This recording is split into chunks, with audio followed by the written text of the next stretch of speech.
السلام علیکم ورحمۃ اللہ وبرکاتہ دوستو، عزیزوں اور میرے سننے دیکھنے والوں سب کو السلام علیکم۔ مزاج بخیر۔ اچھا جی، آج کیا کریں؟ میرا خیال ہے کہ منہ کا ذائقہ بدلنے کے لیے کچھ تھوڑی سی سیاسی گفتگو کر لیتے ہیں۔ سیاسی تو نہیں کہنا چاہیے، بہرحال کو پاکستان کی بات کر لیتے ہیں۔ اور آج کل تو وہ خیر کل الیکشن ہے اور پنجاب بھر میں ان ضمنی الیکشنز کا غلغلہ ہے۔ دیکھیے کیا نتیجہ نکلتا ہے۔ جو بھی نتیجہ نکلے اللہ کرے کہ عوام کے لیے اور ہمارے لیے بہتر ہو۔ اچھا جی، آگے چلیے، کیونکہ میں نے اور آپ نے تو برسر اقتدار آنا نہیں، آنا تو انہی لوگوں نے ہے جو دعوے دار ہیں، جو الزامات لگا رہے ہیں، جو الزامات کا جواب دے رہے ہیں، وہ کچھ بھی کہہ رہے ہیں، یہ سب بس چھوڑیں پرے۔ پاکستان یہ ہمارا جو وطن عزیز ہے، ایک تو میری یادداشت ہے بچپن سے لے کر اب تک، تو میری یادداشت میں فیلڈ مارشل ایوب خان سے لے کر آگے کا زمانہ ہے اب تک کا، اور فیلڈ مارشل ایوب خان سے پہلے کیا تھا، اور 1947 سے لے کر تو سمجھیں کہ 1957 تک، اگرچہ میری پیدائش 1951 کی ہے، لیکن وہ 1 سال 2 سال 3 سال کے بچے کی عمر کی یادداشت کیا ہوتی ہے۔ لیکن میری یادداشت میں کچھ چیزیں ایسی بھی ہیں کہ جب میری عمر 1 سال کی تھی یا 2 سال کی تھی یا 3 سال کی، وہ کسی روز جب میں اپنی کہانی، جو کہ کوئی اتنی دلچسپ تو نہیں ہوگی، لیکن جب سنانے پر میں نے اپنے آپ کو آمادہ کیا تو آپ کی خدمت میں وہ بتاؤں گا کہ میری یادداشت میں بعض ایسی عمر کی چیزیں ہیں کہ آدمی حیران ہوتا ہے کہ کیا اتنی چھوٹی سی ایج کی باتیں بھی یاد رہ سکتی ہیں۔ چلیے دوسری طرف آتے ہیں کہ جو موضوع ہم نے چنا ہے کہ ہمارا وطن عزیز پاکستان، کچھ یوں نظر آتا ہے کہ اول دن سے ہمارا یہ ملک جو ہے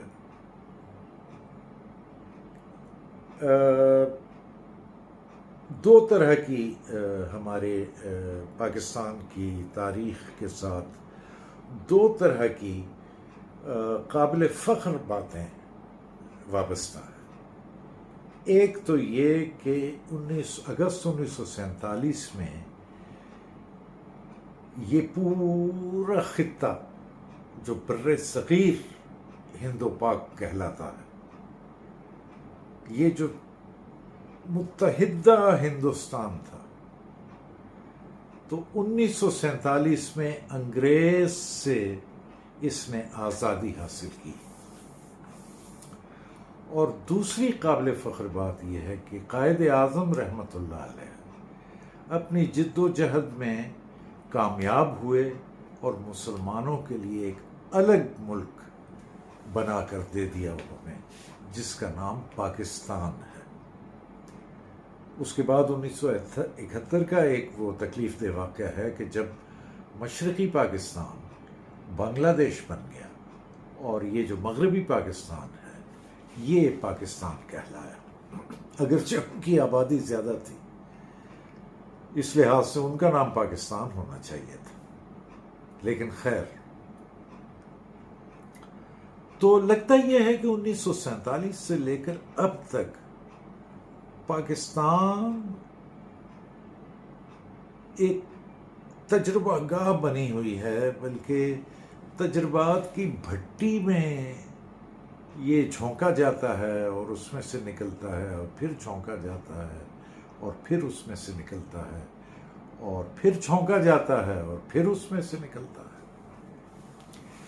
کبھی کہا جاتا ہے، اور اول دن سے جو کہا گیا، کہ یہ یہاں پارلیمانی جمہوریت ہوگی.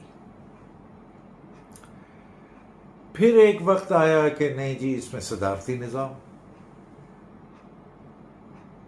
پھر ایک وقت آیا کہ جی اس میں اتنے صوبے کیوں ہیں، یہ 1 یونٹ ہونا چاہیے. پھر ایک وقت آیا کہ نہیں 1 یونٹ تو ٹھیک نہیں ہے، صوبوں کو دوبارہ سے یعنی بحال کر دینا چاہیے.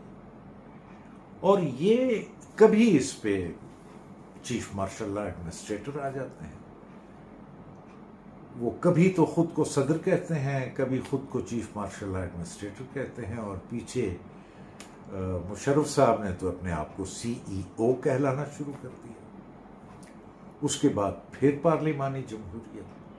اور یہ پچھلے کچھ دنوں سے میں ادھر ادھر کی، میرا خیال ہے اب وہ باتیں پاکستانیوں کے ذہن سے محو ہو چکی ہیں. اس میں یہ کہ جی اس ملک کا علاج صدارتی نظام ہے.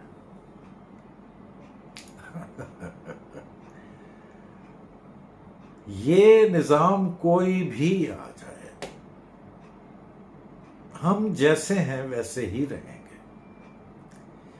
اس میں کوئی تبدیلی نہیں آنے والی.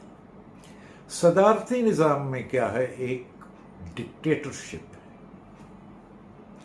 بظاہر اس کا لبادہ یا اس کا چولا کوئی بھی پہنا دے اسے، لیکن بہرحال وہ ایک الگ بات ہے، قسمت ہے آپ کی کہ ڈکٹیٹر آپ کو اچھا مل جائے تو وہ ملک کے لیے سود مند ہوگا. ڈکٹیٹر برا مل جائے تو مشرق پاکستان جیسا حادثہ رونما ہو جائے گا. تو پھر اگر صدارتی نظام ڈکٹیٹرشپ ہے تو پھر صدارتی نظام کیوں؟ اچھا جی، پارلیمانی جمہوریت، یہ میں ایک عام سادہ سا آدمی جس کو بالکل ہی سطحی سا علم ہے وہ سوچتا ہے اور وہ بات کر رہا ہے آپ کے سامنے. پارلیمانی نظام کے تحت ملک ابتدائی 10 برس یا 9 برس چلتا رہا. اس میں بھی گورنر جنرل کا عہدہ بعد میں وہ صدر پر آ گیا. سکندر مرزا کی بات کر رہا ہوں. اور گورنر جنرل قائد اعظم رحمۃ اللہ علیہ تھے، ان کو زیادہ دیر زندہ رہنے کی ان کا وقت پورا ہو چکا تھا. اور پھر وہ غلام محمد گورنر جنرل، اور پھر یہ سکندر مرزا جب، تو یہ صدر ہو گئے. یہ بھی آپ کو پتہ ہوگا کہ وہ گورنر جنرل اس لیے تھے کہ ایک خاص محدود عرصے تک ان دونوں ملکوں میں گورنر جنرل نہیں ہونا تھا اور یہاں آئین اور قانون ملکہ برطانیہ کا چلنا تھا. تو وہ گویا وائس رائے کا نام بدل کے گورنر جنرل رکھ دیا گیا. اسی لیے لارڈ ماؤنٹ بیٹن جو ہیں وہ بھارت کے گورنر جنرل بنے، اور قائد اعظم نے لارڈ ماؤنٹ بیٹن کو گورنر جنرل ماننے سے انکار کر دیا اور خود یہ منصب سنبھالا. پھر جب وہ مدت پوری ہو گئی تو اس عہدے کا نام صدر رکھ دیا گیا. خیر جی، آگے بڑھیں. تو وہ جو 10 سال تھے وہ پارلیمانی جمہوریت کے تھے، جس میں ہمارے پہلے وزیر اعظم لیاقت علی خان تھے، وہ شہید ہو گئے. اس کے بعد پے در پے وزرائے اعظم تبدیل ہوتے رہے، اور ایک عجیب و غریب بیان جو کہ بہرحال منطبق ہو رہا تھا وہ پنڈت جواہر لال نہرو نے دیا کہ جتنی تیزی سے پاکستان میں وزارتیں تبدیل ہو رہی ہیں اتنی جلدی تو میں دھوتی بھی نہیں بدلتا. اینی وے، تو نتیجہ کیا نکلا کہ یہ پارلیمانی جمہوریت جو ہے یہاں تو نہیں چل سکتی، اور ملک میں مارشل لا نافذ کر دیا گیا اور چیف مارشل لا ایڈمنسٹریٹر صدر بن گیا. اب بہرحال چونکہ سیاسی جماعتوں کا وجود تو موجود تھا نا، اگرچہ کئی سیاستدان ایبڈو ہو گئے، سیاست کے میدان سے ہی انہیں خارج کر دیا گیا جو سینئر لوگ تھے، اور نئے لوگ آ گئے جو کہ وزارتوں میں آ گئے، اپنے علاقوں کے سیاستدان، کوئی جاگیردار ہے، کوئی زمیندار ہے، کوئی بیک گراؤنڈ رکھتا ہے، کوئی بیک گراؤنڈ رکھتا ہے. تو وہ سیاسی جماعتوں نے اس میں ایوب کے خلاف ری ایکشن دیا اور مہم چلائی. نتیجے میں یہ ہوا کہ ایوب صاحب تو گئے، لیکن یحییٰ صاحب نے مارشل لا نافذ کر دیا. اور جب یحییٰ صاحب آئے تو حالات اتنے بگڑے کہ بنگلہ دیش بن گیا اور ڈھاکہ فال ہو گیا. تو وہ جو لوگ اس وقت اپنے بہت یعنی بلوغت میں تھے اور بچپنا اور لڑکپن نکل چکا تھا، وہ اس کرب کو جانتے ہیں کہ اس ڈھاکہ فال نے لوگوں پر کیا اثر کیا. لہٰذا جب یہ سارا کچھ ہو گیا تو یحییٰ صاحب کو مجبوراً، اور اس سے پہلے الیکشن کروا چکے تھے، اور بھٹو صاحب اپنی پیپلز پارٹی بنا چکے تھے، مسلم لیگ میں کوئی دم خم نہیں تھا، جماعت اسلامی تھی، جمعیت العلماء اسلام تھی، جمعیت العلماء پاکستان تھی، عوامی نیشنل پارٹی تھی، اور اسی طرح سندھ میں اور بلوچستان میں اور پنجاب میں اور KPK میں دیگر پارٹیاں بھی تھیں. تو چونکہ الیکشنز ہو چکے تھے اور اس خطے میں بر صغیر کے یعنی اس پاکستان میں، موجودہ پاکستان میں بھٹو صاحب اکثریت رکھتے تھے، لہٰذا حکومت بھٹو صاحب کو سونپ دی گئی. یہ بھی پاکستان نے دیکھا کہ بھٹو صاحب پہلے civilian chief martial law administrator بنے، اور یہ بھی دیکھا کہ وہ صدر بھی بنے، اور یہ بھی دیکھا کہ وہ پھر وزیر اعظم بھی بنے. اس کے بعد پھر ضیاء صاحب آ گئے.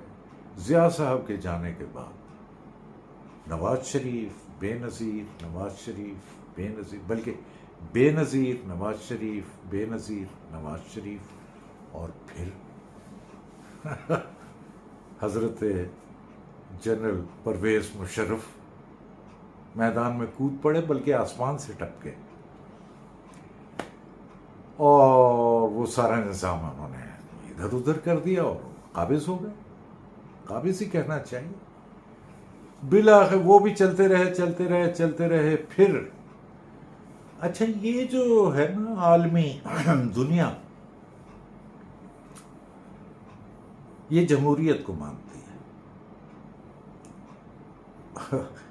اوپر سے، اور جو تنابیں کھینچنے والے ہیں وہ سمجھتے ہیں کہ جمہوری حکومتیں ان کے خوابوں کو یا ان کے پروگرامز کو یا ان کی پلاننگ کو پورا نہیں کر سکتی، لہٰذا اس ملک میں مارشل لا چاہیے. اب آپ ذرا یہ ڈاٹس ملائیں نا. پارلیمانی جمہوریت کو ایک لعنت اور ایک برائی بنانے کے لیے 10 سال کا عرصہ گزارا گیا، اور جب عوام بدظن اور بیزار ہو گئے تو مارشل لا لگ گیا اور ایوب صاحب آ گئے. اب ایوب صاحب کے ذمہ کوئی کام ہوگا، وہ کام انہوں نے کیا بھی، اور پاکستان کے لیے بھی کچھ کیا ہوگا، بلکہ یہ جو ترقی آج نظر آ رہی ہے یہ اسی عہد کی بہرحال ہے. لیکن انہوں نے کچھ اور کام بھی کیا. بڑا بیر کو دے دیا امریکہ کو، اور مختلف جگہیں امریکہ کو دے دیں، اور کئی معاہدے کر لیے. وہ کیا، مجھے تو پتہ نہیں، نیٹو سینٹو سیٹو کیا کچھ اس طرح کے. لیکن بالآخر جب وہ اور ان کے ذمہ شاید یہ بھی تھا کہ یہ جو دو ملک ہیں یہ ایسٹ اور ویسٹ پاکستان جو ایک ملک ہے یہ الگ الگ ہو جائیں. اور جب انہوں نے دیکھا کہ یہ کارگر نہیں ہے تو ہٹا دیا. ان کے خلاف عوامی رد عمل آیا اور اس موقع کا فائدہ اٹھاتے ہوئے جبکہ ایوب صاحب کے اپنے یعنی آئین کے تحت وہ ان کو حکومت جو ہے وہ قومی اسمبلی کے اسپیکر کو سونپنی تھی، لیکن یحییٰ صاحب آ گئے. یحییٰ صاحب نے وہ کام کر دیا جو ایوب سے 10 برسوں میں نہیں ہوا تھا. انہوں نے کیا کام کر دیا؟ پاکستان دو لخت ہو گیا.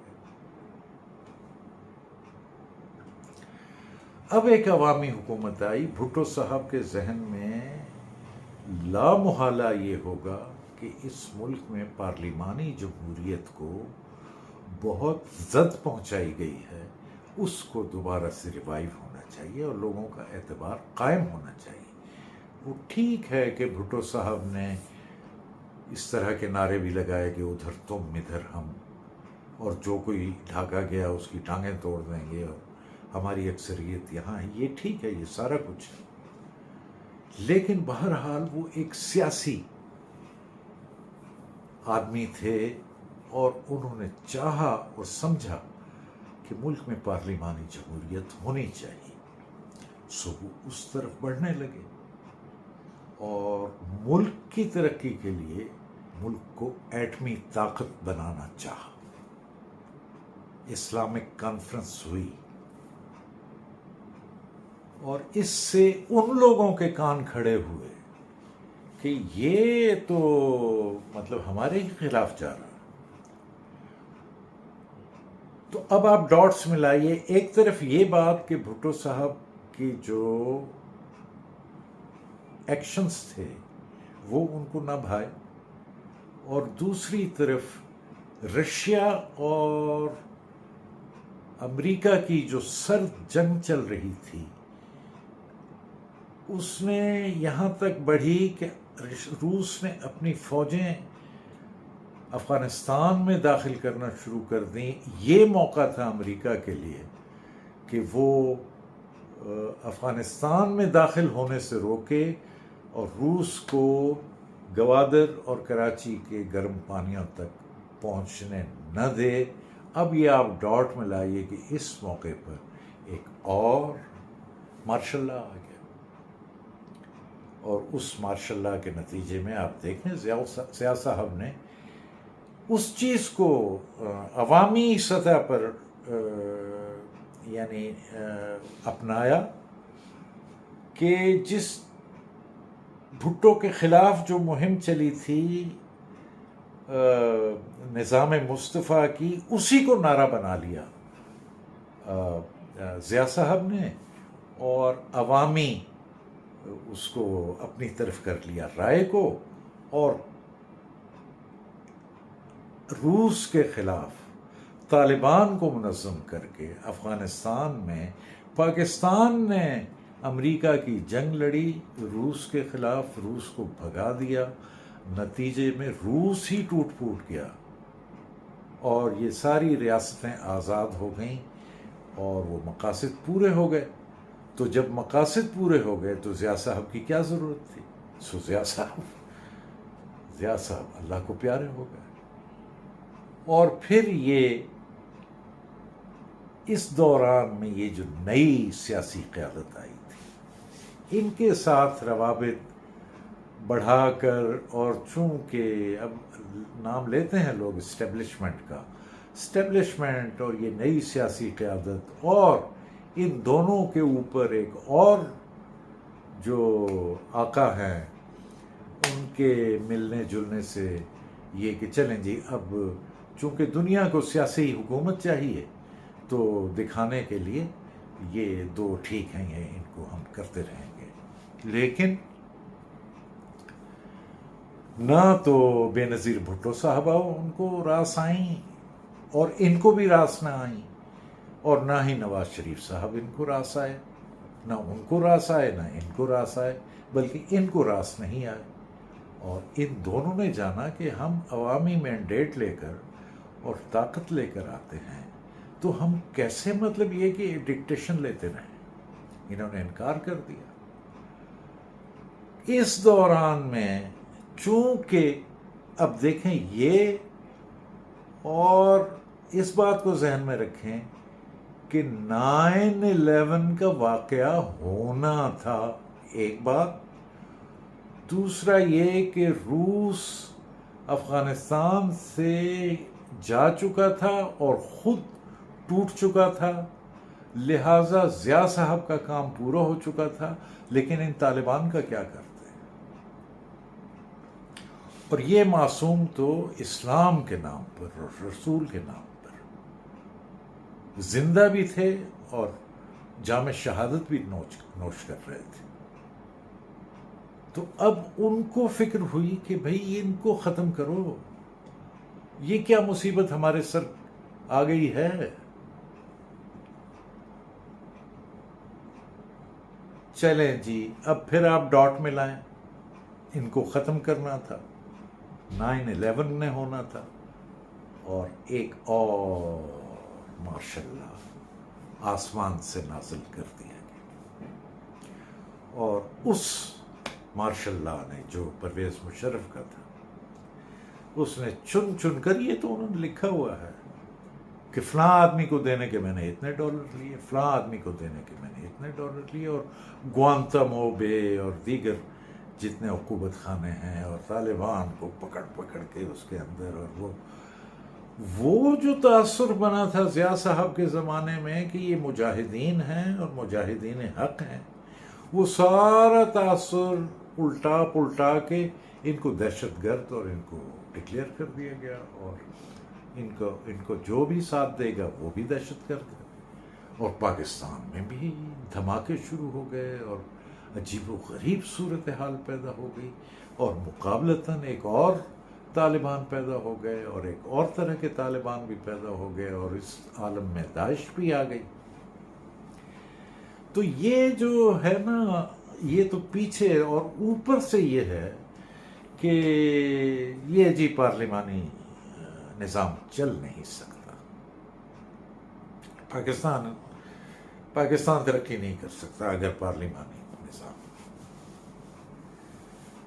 میں ایک ناقص رائے رکھنے والا ہوں، میں تو اسے ناقص رائے نہیں کہتا، لیکن بہرحال کچھ دوستوں کو اگر میری رائے میں کوئی سقم نظر آئے تو ان کی وہ ہے، وہ یہ ہے کہ اس ملک میں کبھی مارشل لا نہیں لگ سکتا، اس ملک میں کبھی آپ کو کوئی ڈکٹیٹ نہیں کر سکتا، اس ملک میں پارلیمانی جمہوریت ہی پنپ سکتی ہے، صرف اور صرف ایک شرط ہے، اور وہ یہ ہے کہ خلوص سے دل سے جو پارٹی حکومت میں آئے وہ عوام کی خدمت کرے اس طرح جیسے اللہ اور رسول کا حکم ہے۔ تو جب آپ کارکردگی دکھائیں گے، جب عوام اتنی پاگل اور دیوانی نہیں ہے کہ آپ اچھا کام کریں اور ان کو نظر نہ آئے، پھر چاہے اس حکومت کی خلاف کتنی ہی اس طرح کی مہمات چلائی جائیں، اگر وہ صحیح معنوں میں قانون پر عمل کرنے والی، انصاف پر قائم رہنے والی، ہر طرح کے جرم کو کچل دینے والی اور سزا دینے والی ہو، اور عوامی بہبود اس کے پیش نظر ہو، اور اس کے اندر قابلیت ہو، تو یہ چلتی رہے گی، اور دھیرے دھیرے یہ باقی ساری چیزیں اپنی موت آپ مرتی جائیں گی، اور ہمارا ملک اللہ کرے گا، لیکن یہ اسی صورت میں کہ نیت اچھی ہو، دعوے تو ہیں، عملاً اچھی ہو۔ اجازت چاہتا ہوں، اللہ حافظ۔ چینل کو سبسکرائب کر دیجیے گا، ٹھیک ہے؟ اللہ حافظ، اللہ حافظ، اللہ حافظ۔